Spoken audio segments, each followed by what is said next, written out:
स्वागत करते हैं आप सभी को हमारे YouTube channel Sunny learning point में। चलिए दोस्तों, आज के इस वीडियो में हम सीखने वाले हैं प्रेजेंट इंडेफिनिट टेंस के बारे में। तो इस वीडियो में हम सबसे पहले सीखने वाले हैं प्रेजेंट इंडेफिनिट टेंस की पहचान के बारे में। उसके बाद से हम सीखेंगे कि प्रेजेंट इंडेफिनिट टेंस के वाक्यों का हम इंग्लिश में ट्रांसलेट किस प्रकार से करते हैं। तो बिना देर किए शुरू करते हैं हम इस वीडियो को। यदि आप हमारे चैनल पर नए हैं तो हमारे चैनल को सब्सक्राइब करना ना भूलें और बेल आइकन को भी जरूर प्रेस करें, जिससे कि हम अपने चैनल पर कभी भी नए वीडियो को अपलोड करें तो आप सभी को हमारी वीडियो का नोटिफिकेशन आसानी से मिल सके। तो चलिए दोस्तों, हम शुरू करते हैं प्रेजेंट इंडेफिनिट टेंस की परिभाषा पे। तो देखिए, जो हमारे प्रेजेंट इंडेफिनिट टेंस का जो पहचान है वो यही है कि इस प्रकार के वाक्यों के अंत में ता है, ती है, ते है, ता हूं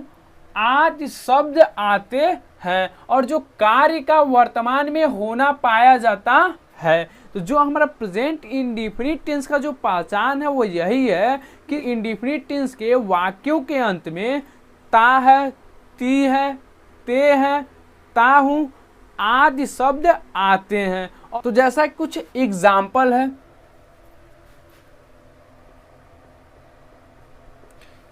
पहला एग्जाम्पल देखिए कि शीला खाना बनाती है।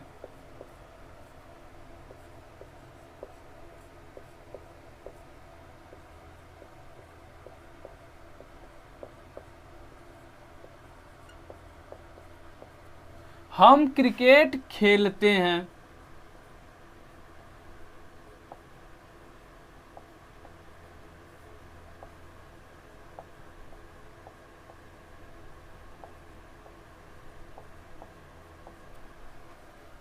तीसरा है मैं स्कूल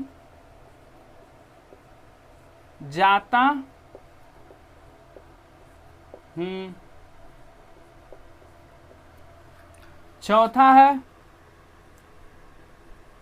वह अपना पुस्तक पढ़ती है।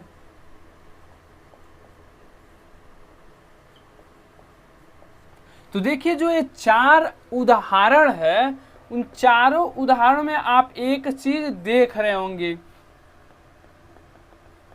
वो क्या कि वाक्यों के अंत में ता है, ती है, ते है और ता हूं आ रहे हैं। तो देखिए, हमने प्रेजेंट इंडेफिनिट टेंस की पहचान में यही बताया है कि वाक्यों के अंत में क्या आना चाहिए, ता है, ती है, ते है और ता हूं। तो देखिए, जो ये वाक्य दिए गए हैं इन वाक्यों के अंत में आपको क्या मिल रहा है, ती है। तो देखिए, यह ती है क्या बता रहा है कि यह जो वाक्य है किससे संबंधित है, तो प्रेजेंट इंडेफिनिट टेंस से। ठीक उसी प्रकार से दूसरा वाक्य देखा जा रहा है तो अंत में क्या रहा, ता हूं। यह ता हूं ये क्या बता रहा है कि यह जो वाक्य है किससे संबंधित है, तो प्रेजेंट इंडेफिनिट टेंस से। तीसरे वाक्य के अंत में क्या है, ते है और चौथे वाक्य के अंत में क्या है, ती है। तो यह ते है, ती है, यही बता रहे हैं कि यह जो वाक्य है किससे संबंधित है, तो प्रेजेंट इंडेफिनिट टेंस से। तो चलिए अब हम सीखते हैं प्रेजेंट इंडेफिनिट टेंस के अफर्मेटिव सेंटेंस को बनाना। तो देखिए, अफर्मेटिव सेंटेंस को बनाने से पहले कुछ नियमों का हमें पालन करना पड़ता है। तो देखिए, जो पहला नियम है वह यही है कि जब कभी भी हम प्रेजेंट इंडेफिनिट टेंस के अफर्मेटिव सेंटेंस का जब हम ट्रांसलेट बनाते हैं तो उस समय कुछ बातों का हमें ध्यान रखना होता है। जैसे कि यदि हमारा सब्जेक्ट सिंगुलर सब्जेक्ट होता है तब हम वर्ब की फर्स्ट फॉर्म में यस या ईएस जोड़ते हैं। और दूसरा रूल है कि यदि हमारा सब्जेक्ट प्लूरल सब्जेक्ट होता है तब हम उस समय वर्ब की फर्स्ट फॉर्म में यस या ईएस को नहीं जोड़ते हैं। तो देखिए, हम ब्लैक बोर्ड पर लिख भी दे रहे हैं। तो देखिए, अफर्मेटिव सेंटेंस,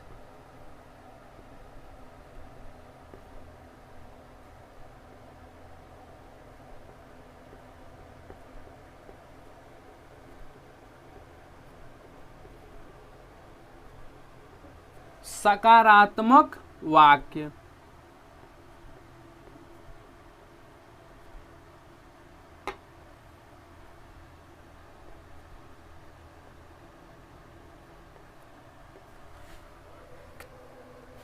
तो पहला रूल यही है कि जब हमारा सब्जेक्ट क्या होता है, सिंगुलर सब्जेक्ट, अर्थात यदि सब्जेक्ट ही, सी, इट तथा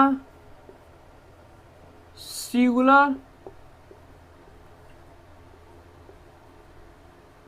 सब्जेक्ट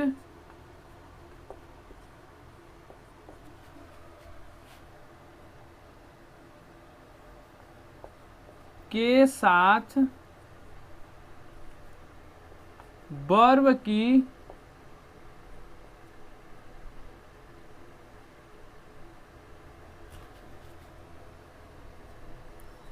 फर्स्ट फॉर्म में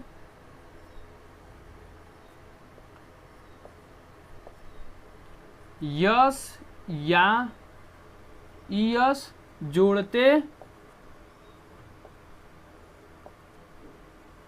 हैं। तो पहला रूल आप याद रखिएगा कि यदि हमारा सब्जेक्ट सिंगुलर सब्जेक्ट होता है तो उसके वर्ब की फर्स्ट फॉर्म में हम यस या ईएस जोड़ते हैं। और जो दूसरा है रूल वह यही है कि आई, we, they, you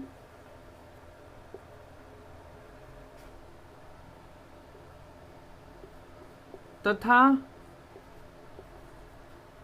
plural subject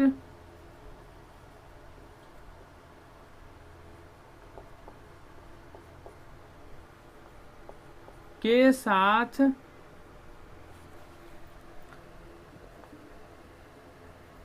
verb की फर्स्ट फॉर्म में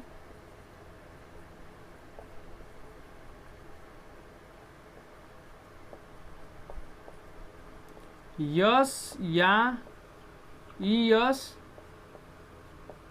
नहीं जोड़ते हैं।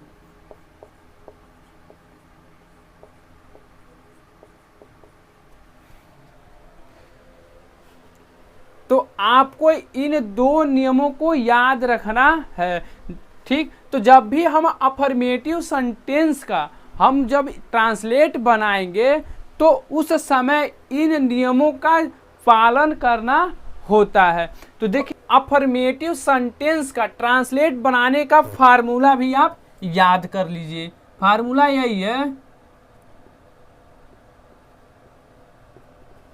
कि सबसे पहले हम क्या लिखते हैं, सब्जेक्ट, उसके बाद से हम क्या लिखेंगे, वर्ब की फर्स्ट फॉर्म। क्या लिखेंगे, वर्ब की फर्स्ट फॉर्म।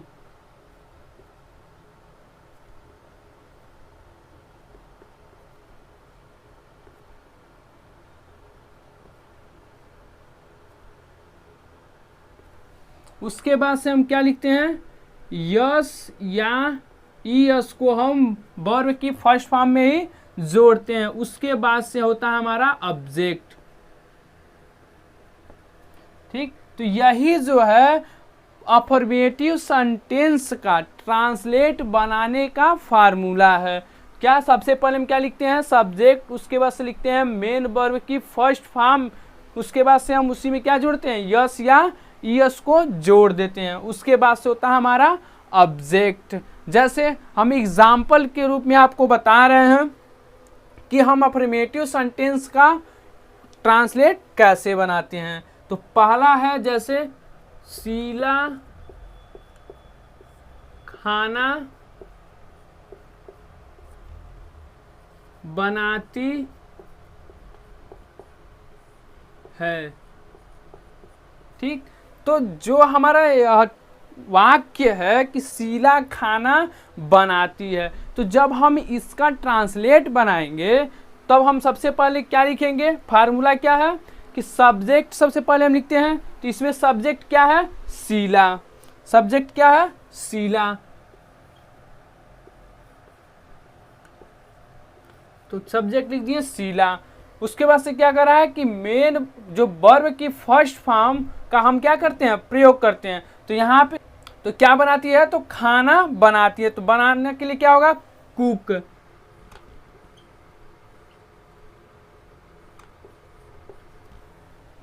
कुक। उसके बाद से क्या है, उसके बाद हम वर्ब की फर्स्ट फॉर्म में क्या जोड़ते हैं, यस या ईयस। तो यहाँ पे हम क्या जोड़ेंगे, यस। तो क्या हो जाएगा, शीला कुक्स क्या बनाती है, तो खाना। तो क्या होगा खाना का, फूड।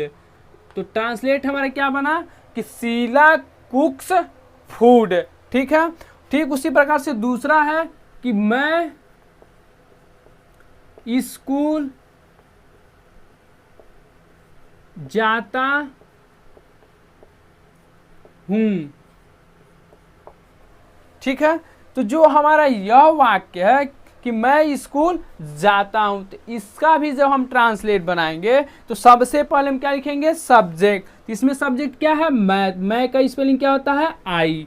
उसके बाद से क्या करता हूं, तो जाता हूं। तो जाना के लिए क्या होता है, गो। तो क्या लिखेंगे, आई गो।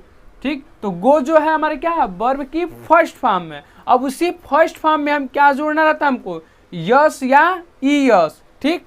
तो देखिए हमने आपको रूल में पहले बता दिए हैं क्या कि आई भी दे यू तथा प्लूरल सब्जेक्ट यदि होता है तब हम वर्ब की फर्स्ट फॉर्म में यस या यस नहीं जोड़ते हैं। क्या नहीं जोड़ते हैं, यस या यस नहीं जोड़ते हैं। यदि हमारा सब्जेक्ट सिंगुलर सब्जेक्ट होता है, अर्थात यदि हमारा सब्जेक्ट ही हो, सी हो, इट हो, उस समय हम वर्ब की फर्स्ट फॉर्म में यस या यस जोड़ते हैं। तो यहाँ पे हमारा सब्जेक्ट क्या है, प्लूरल सब्जेक्ट अर्थात आई है। तो आई के साथ जो हमारा वर्ब है, तो इस वर्ब में हम यस या यस नहीं जोड़ेंगे।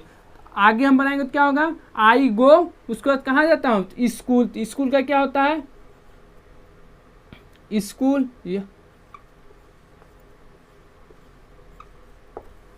तो हमारा सेंटेंस क्या बना, आई गो स्कूल, अर्थात तो हमारा सेंटेंस बना आई गो स्कूल, मैं स्कूल जाता हूं। यदि यही वाक्य कुछ इस प्रकार से होता कि वह स्कूल जाता है, वह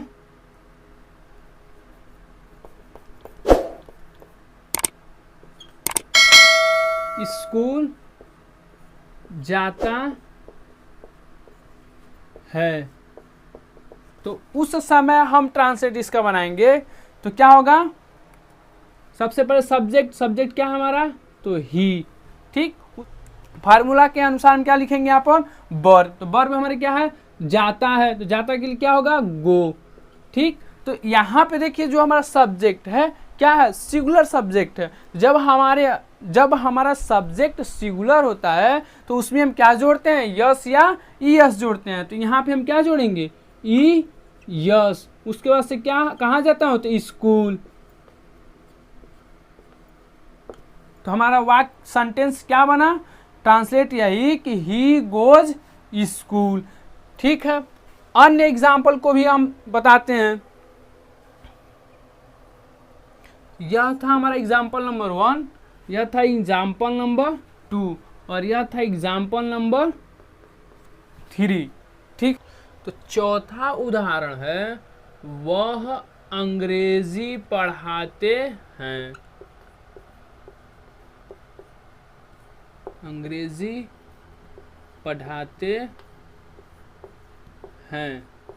तो इसका जब हम ट्रांसलेट करेंगे तो क्या होगा, सबसे पहले हम क्या लिखेंगे, ही क्या है सब्जेक्ट, ही क्या करते हैं, पढ़ाते हैं। तो पढ़ाना के क्या होता है, टीच। तो ही टीच। ठीक। तो यहाँ पे सब्जेक्ट भी हो गया और क्या हो गया, वर्ब भी हो गया। अब वर्ब में क्या जोड़ते हैं हम, यस या ईयस। तो यहाँ पे हम क्या जोड़ेंगे, ई यस। तो ही टीचेज इंग्लिश, क्या पढ़ाते हैं, तो इंग्लिश।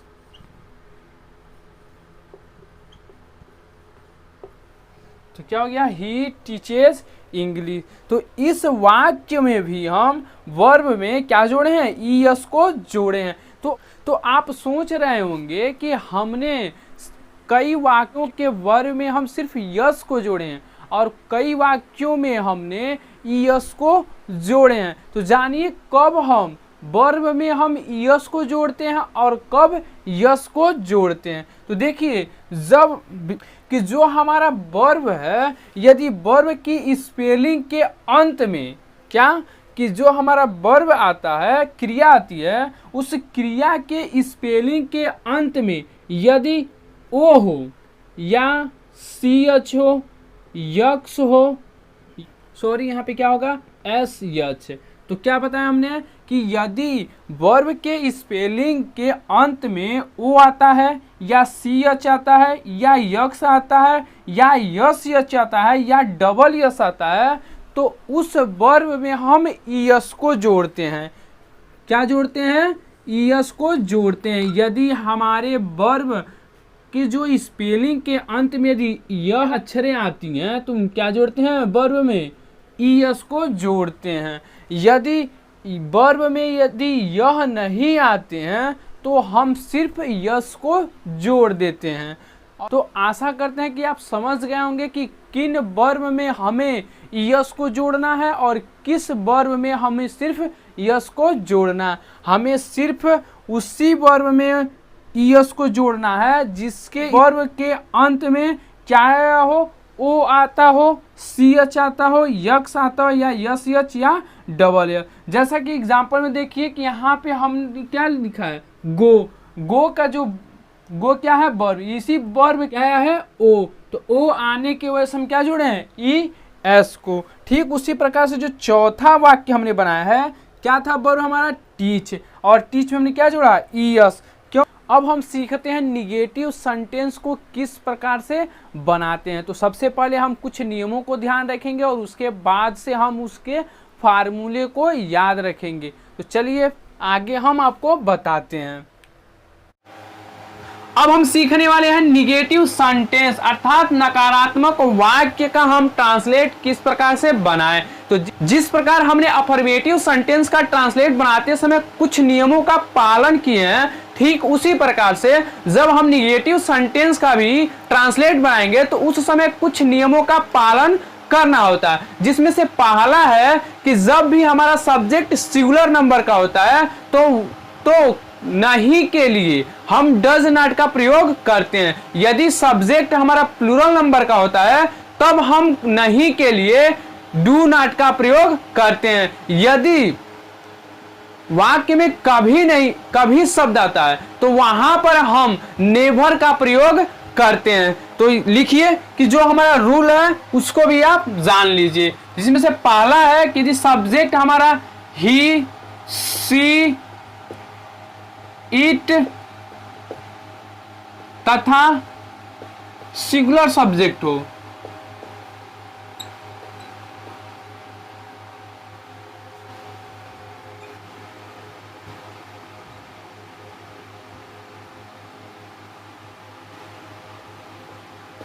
के साथ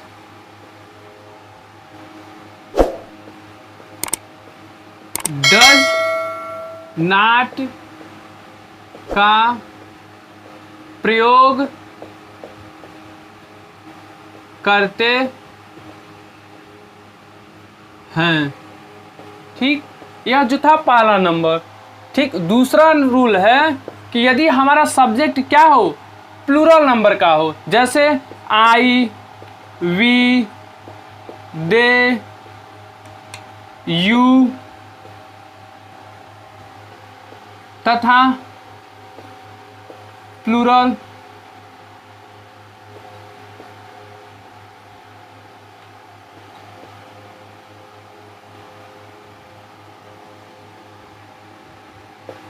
के साथ किसका प्रयोग करेंगे हम? नहीं के लिए डू नॉट का। किसका प्रयोग करेंगे हम? डू नॉट का प्रयोग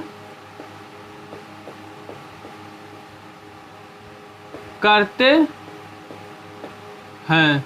ठीक है, तो सिंगुलर नंबर के लिए हम लोग डज नॉट का प्रयोग करेंगे और प्लूरल नंबर के लिए डू नॉट का प्रयोग करते हैं नहीं के लिए। यदि वाक्य में कभी नहीं शब्द आता है तो उसके लिए हम ना डू नॉट का प्रयोग करेंगे या ना ही डज नॉट का प्रयोग करेंगे। हम प्रयोग करेंगे सिर्फ नेवर का। तो देखिए तीसरा रूल है कभी नहीं के लिए किसका प्रयोग करेंगे हम? नेवर का।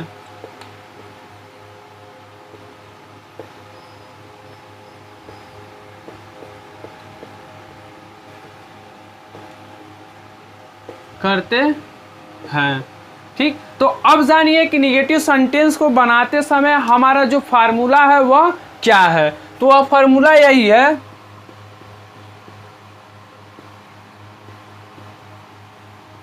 फार्मूला नंबर 1, कि सबसे पहले हम क्या लिखेंगे? सब्जेक्ट।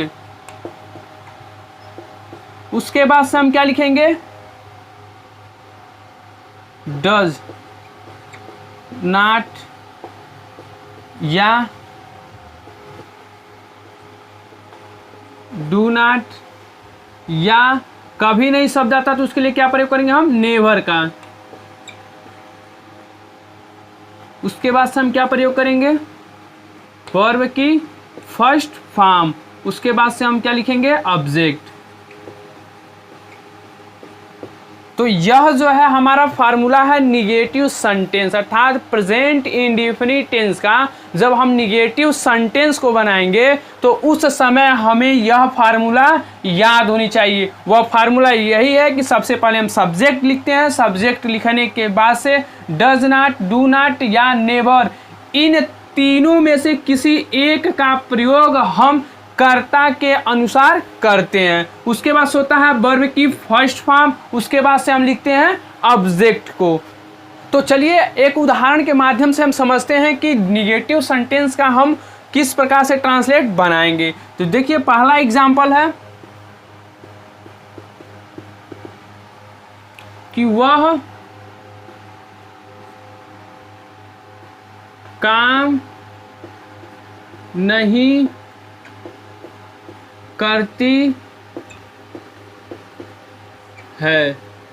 क्या है वाक्य? यही कि वह काम नहीं करती है। तो सबसे पहले हम क्या लिखते हैं? सब्जेक्ट। तो सब्जेक्ट हमारा क्या है? वह, और वह क्या है? एक स्त्रीलिंग। इसके लिए हम क्या प्रयोग करेंगे? सी। तो क्या हो गया? सी। उसके बाद से नहीं, क्या है? नहीं। तो नहीं के लिए हम क्या प्रयोग करेंगे? इन तीनों में से किसी एक को। तो देखिए, तो हम आपको पहले ही रूल में बता दिए हैं कि जो हमारा सब्जेक्ट सिंगुलर सब्जेक्ट होता है तो वहां पे हम डज नॉट का प्रयोग करते हैं। तो यहाँ पे जो हमारा सब्जेक्ट है क्या है? सिंगुलर सब्जेक्ट है। तो इसके लिए हम किसका प्रयोग करेंगे? डज नॉट का। यहाँ पे डू नॉट का प्रयोग नहीं करेंगे। तो डज नॉट क्या नहीं करती है? तो काम। तो क्या होगा? सी डज नॉट, क्या काम के लिए क्या होगा? Do. She does not do work. क्या बना ट्रांसलेट? कि she does not do work, वह काम नहीं करती है। दूसरा एग्जाम्पल है,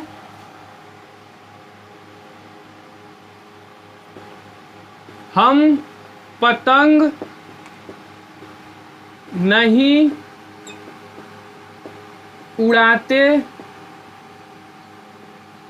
हैं।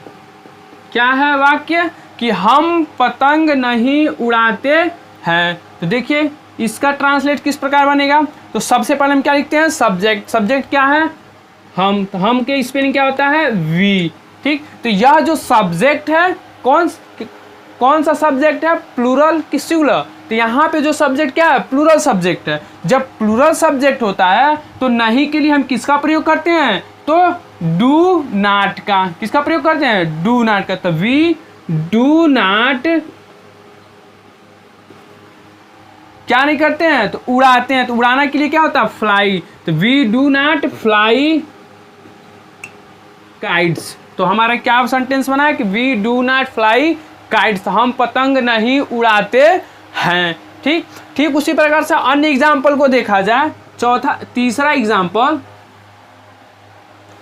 है कि राम कभी झूठ नहीं बोलता है। क्या है वाक्य कि राम कभी झूठ नहीं बोलता है। तो इसका हम ट्रांसलेट किस प्रकार बनाएंगे, जिस प्रकार से हमने इन दोनों को बनाया ठीक उसी प्रकार। तो यहाँ पे क्या है, कर्ता नाम है, तो नाम है, तो नाम क्या है, राम। तो राम सबसे पहले हम क्या लिखेंगे, राम। राम यहाँ पे क्या आया है, कभी नहीं। तो हमने आपको रूल नंबर 3 ये बताया है कि कभी नहीं के लिए किसका प्रयोग करते हैं, नेवर का। किसका प्रयोग करते हैं, नेवर का। तो यहाँ पे क्या आया है, कभी नहीं। तो कभी नहीं के लिए हम क्या करेंगे, नेवर का। तो नेवर, तो राम नेवर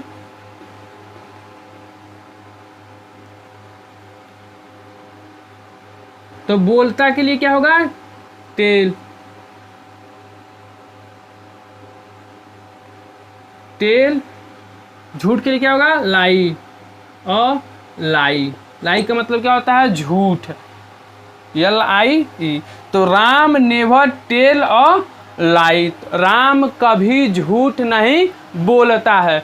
ठीक है, तो हम आशा करते हैं कि आप डू नॉट, डज नॉट और नेवर का प्रयोग किस प्रकार से करते हैं सीख लिए होंगे। तो चलिए अब हम सीखते हैं इंट्रोगेटिव सेंटेंस के बारे में कि प्रेजेंट इंडेफिनिट टेंस के इंट्रोगेटिव सेंटेंस को किस प्रकार से बनाते हैं। तो जो हमारा इंट्रोगेटिव सेंटेंस है उसका ट्रांसलेट बनाने के लिए भी हमें कुछ नियमों का पालन करना होता है। जैसा कि जो पहला नियम है वह यही है कि यदि हमारा सब्जेक्ट जो होता है सिंगुलर होता है,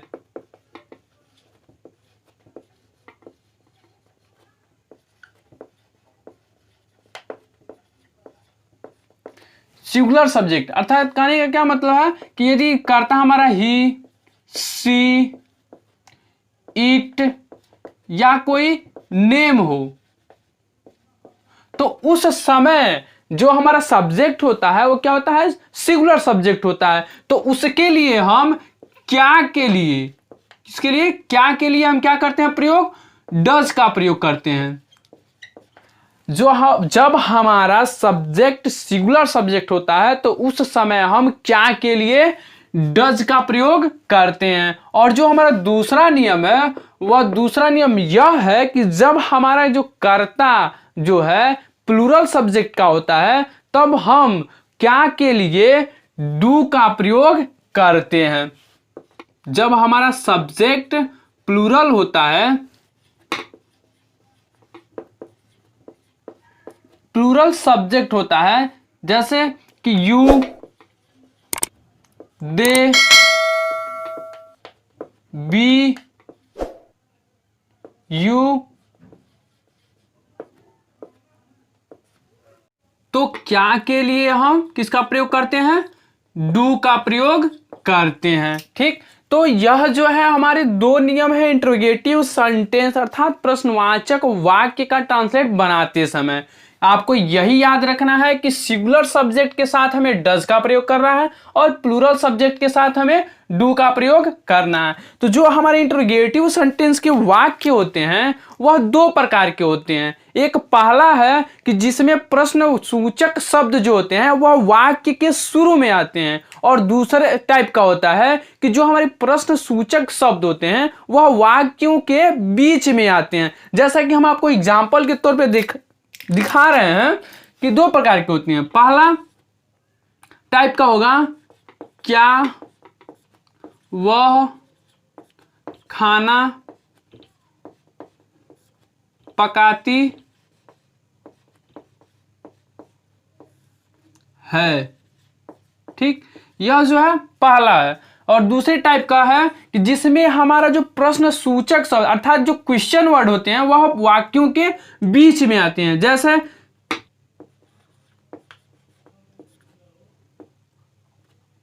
हम पतंग क्यों उड़ाते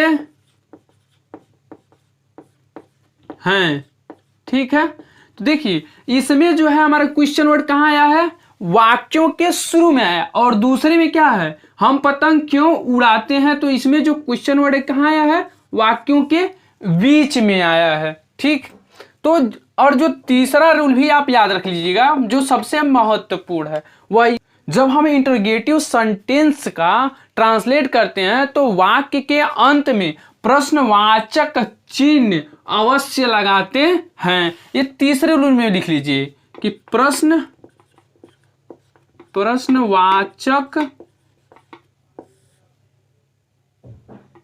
चिन्ह अंत में अवश्य लगाते हैं। बहुत से बच्चे जब ट्रांसलेट इसका बनाते हैं तो अंत में जो है प्रश्नवाचक चिन्ह लगाना भूल जाते हैं, तो इसलिए आप इसे रूल नंबर तीसरे में कर लीजिएगा कि अंत में हमको क्या लगाना है, प्रश्नवाचक चिन्ह। ठीक है, तो अब जानिए कि जो हमारा इंटरोगेटिव सेंटेंस है इसके बनाने के जो फार्मूले हैं उसके बारे में। तो देखिए, जो प्रश्नवाचक वाक्य का जो पहला फार्मूला है वह यही है कि सबसे पहले हम क्या लगाते हैं, डू या डज का प्रयोग करते हैं। उसके बाद से हम प्रयोग करते हैं सब्जेक्ट। उसके बाद से हम लगाते हैं वर्ब की फर्स्ट फॉर्म। उसके बाद से होता है हमारा ऑब्जेक्ट, और अंत में क्वेश्चन मार्क अनिवार्य है। ठीक, तो देखिए जो यहाँ पे डू और डज का प्रयोग हम कब करेंगे, हम पहले ही बता दिए आपको कि जब हमारा सब्जेक्ट सिंगुलर सब्जेक्ट होगा तो हम डज का प्रयोग करेंगे, और यदि हमारा प्लूरल सब्जेक्ट है तो हम डू का प्रयोग करते हैं। और जो एक दूसरा फार्मूला है वह है क्वेश्चन वर्ड वाला। जब हमारे प्रश्नवाचक शब्द जो हैं वाक्यों के बीच में आते हैं तो उसके लिए एक अलग फार्मूला, उसमें क्या होता है, सबसे पहले हम क्वेश्चन वर्ड को लिखते हैं,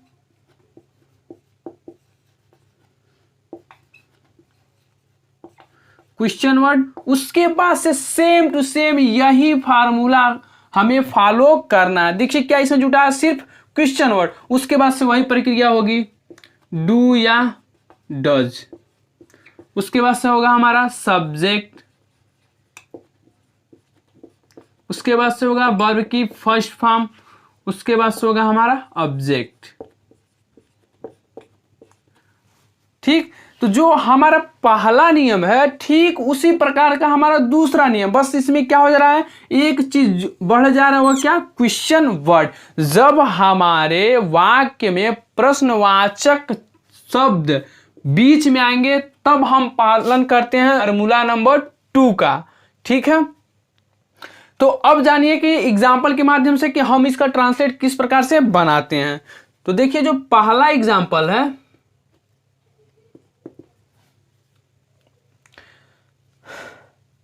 तो पहला एग्जाम्पल में हम इसी का बना दे रहे हैं। क्या है कि क्या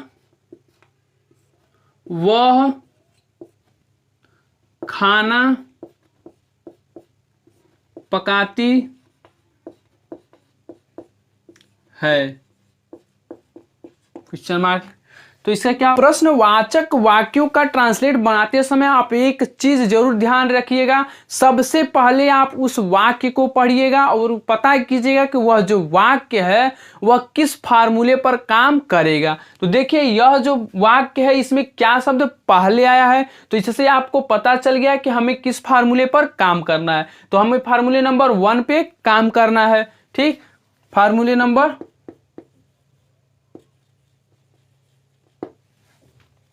तो सबसे पहले हम क्या करेंगे, डू या डज का। अब देखिए डू या डज का हम चुनाव कैसे करेंगे तो हम पहले भी बता चुके हैं। सबसे पहले हम ध्यान देंगे कर्ता अर्थात सब्जेक्ट पे, कि सब्जेक्ट हमारा प्लूरल का है या सिंगुलर का है। ठीक, तो हम जब वाक्य को पढ़ रहे हैं तो क्या मिल रहा है कि जो हमारा सब्जेक्ट है वह सिंगुलर सब्जेक्ट है, तो इसके लिए हम क्या के लिए किसका प्रयोग करेंगे, डज का। उसके बाद से डज सी, उसके बाद से क्या करेंगे हम, वर्ब की first form.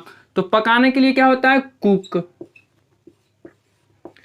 Does she cook food, FOOD food. ठीक, उसके बाद से आपको फुल स्टॉप नहीं देना, क्या देना है, प्रश्नवाचक चिन्ह, क्योंकि इंटरोगेटिव सेंटेंस की पहचान यही है कि वाक्य के अंत में प्रश्नवाचक चिन्ह अवश्य हो। ठीक है, और दूसरा वाक्य क्या है कि हम पतंग क्यों उड़ाते हैं। तो यहाँ पे जो प्रश्नवाचक चिन्ह है वह क्या है, वाक्यों के बीच में आया। तो यह जो है किस पे काम करेगा, फार्मूले नंबर 2 पे, जिसमें क्या बताया गया है कि सबसे पहले हम क्वेश्चन वर्ड को लिखते हैं, उसके बाद डू या डज का प्रयोग करेंगे, उसके बाद सब्जेक्ट, उसके बाद से वर्ब की फर्स्ट फॉर्म, उसके बाद ऑब्जेक्ट, और अंत में जो होगा हमारा क्वेश्चन मार्क। तो देखिए यहाँ पे प्रश्नवाचक चिन्ह है, प्रश्नवाचक शब्द क्या है, क्यों। तो क्यों की स्पेलिंग क्या होती है, तो वाई। तो क्वेश्चन वर्ड को पहले लिखेंगे यहाँ पे वाई, ठीक। उसके बाद से हमको क्या कर लिखना होता है, डू या डज। तो देखिए हम सबसे पहले पता करेंगे कि हमारा जो सब्जेक्ट है प्लूरल है या सिंगुलर। तो यहाँ पे सब्जेक्ट क्या है, हम। तो हम क्या है, सब्जेक्ट प्लूरल सब्जेक्ट है। तो इसके लिए हम क्या लिखेंगे, हम डू का, किसका, डू का। तो why do we fly, why do we fly kite, अंत में क्वेश्चन मार्क, ठीक है। तो यह जो है काम किया किस पे, फार्मूले नंबर 2 पर, ठीक। और यह जो है एग्जाम्पल किस पे काम किया, फार्मूले नंबर 1 पर। अन्य एग्जाम्पल को भी आप देख सकते हैं, जैसे वह अपना किताब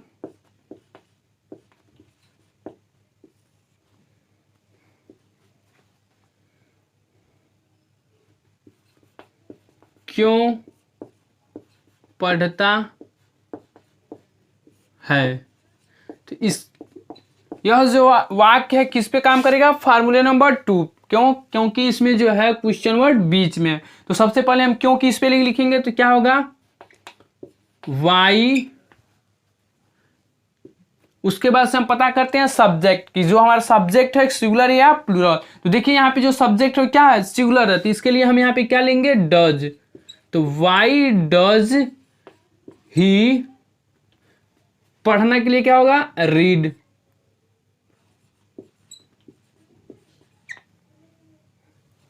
अपना के लिए हीज, उसके बाद बुक, उस अंत में क्वेश्चन मार्क, ठीक। तो क्या बना हमारा translate, why does he read his book. यह जो है हमारा एग्जाम्पल नंबर 3 है, ठीक। तो अभी तक हमने सीखा कि इंट्रोगेटिव सेंटेंस का ट्रांसलेट हम किस प्रकार से बनाते हैं।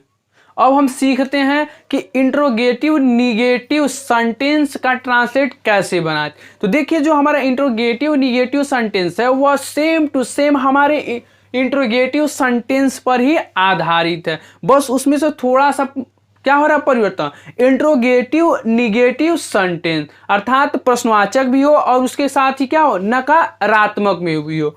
तो जो हमारा यह इंट्रोगेटिव सेंटेंस का फॉर्मूला है सेम टू सेम यही फॉलो होगा, बस उसमें थोड़ा सा बढ़ेगा क्या, निगेटिव, अर्थात सब्जेक्ट के बाद हम नॉट का प्रयोग करते हैं। फार्मूला वही है, रूल भी वही है, बस थोड़ा सा अंतर हो रहा है क्या, कि जब हमारा सब्जेक्ट के बाद वर्ब, सब्जेक्ट के बाद जो वर्ब थी उसके बीच में जो है हमें नॉट का प्रयोग करना होता है। तो उसका फार्मूला हो जाएगा जब हमारा क्या होगा, इंट्रोगेटिव निगेटिव। तो उसका फार्मूला यही होता है कि सबसे पहले हम लिखते हैं डू या डज, उसके बाद से होता है सब्जेक्ट, उसके बाद जस्ट बाद हो जाता है हमारा क्या, नॉट। क्या होता है, नॉट। उसके बाद से होता है हमारा सेम वही प्रक्रिया जो वर्ब की फर्स्ट फॉर्म, उसके बाद से होता है ऑब्जेक्ट, ठीक। और अंत में क्वेश्चन मार्क। और दूसरा रूल में भी वही होता है, सबसे पहले क्वेश्चन वर्ड, उसके बाद से डू या डज, उसके बाद से होता है सब्जेक्ट, उसके बाद से होता है नॉट, उसके बाद से होगा वर्ब की फर्स्ट फॉर्म, उसके बाद से होता है ऑब्जेक्ट और अंत में क्वेश्चन मार्क। तो बस आपको क्या करना होता है कि सब्जेक्ट के बाद हमें नॉट का प्रयोग करना होता है, बस यही होता है। तो आशा करते हैं कि हमारा यह वीडियो आपके लिए बहुत ही हेल्पफुल रहा होगा। यदि आपको हमारा वीडियो अच्छा लगा तो हमारे चैनल को सब्सक्राइब और बेल आइकन को दबाना ना भूलिए। तो चलिए दोस्तों इसका एक एग्जांपल भी हम देख लेते हैं। तो इंट्रोगेटिव निगेटिव सेंटेंस का एक एग्जांपल हम देख लेते हैं। तो एग्जांपल है कि वह आज गीत क्यों नहीं गाती है। क्या है वाक्य कि वह आज गीत क्यों नहीं गाती है। तो इसका ट्रांसलेट हम किस प्रकार से बनाएंगे, तो रूल नंबर 2 के अनुसार, क्योंकि इसमें क्या है, क्वेश्चन वर्ड बीच में है। तो सबसे पहले हम क्वेश्चन वर्ड की स्पेलिंग लिखेंगे, तो क्या होगा वाई, उसके बाद से डू या डज, कैसे पहचानेंगे, सब्जेक्ट के अनुसार। सब्जेक्ट क्या है यहाँ पे सिंगुलर, तो क्या होगा डज, तो वाई डज सी। और यहाँ पे क्या है नहीं, तो नहीं के लिए क्या होता है सब्जेक्ट के जस्ट बाद हम क्या इसका प्रयोग करते हैं नॉट का, तो सी नॉट। गाती, गाती के लिए क्या होता है सिंग। और सॉन्ग कब, तो आज, तो आज के लिए क्या होता है टुडे। और अंत में क्वेश्चन मार्क लगाना ना भूलें। तो क्या बना हमारा translate, why does she not sing a song today. तो चलिए मिलते हैं नेक्स्ट वीडियो में।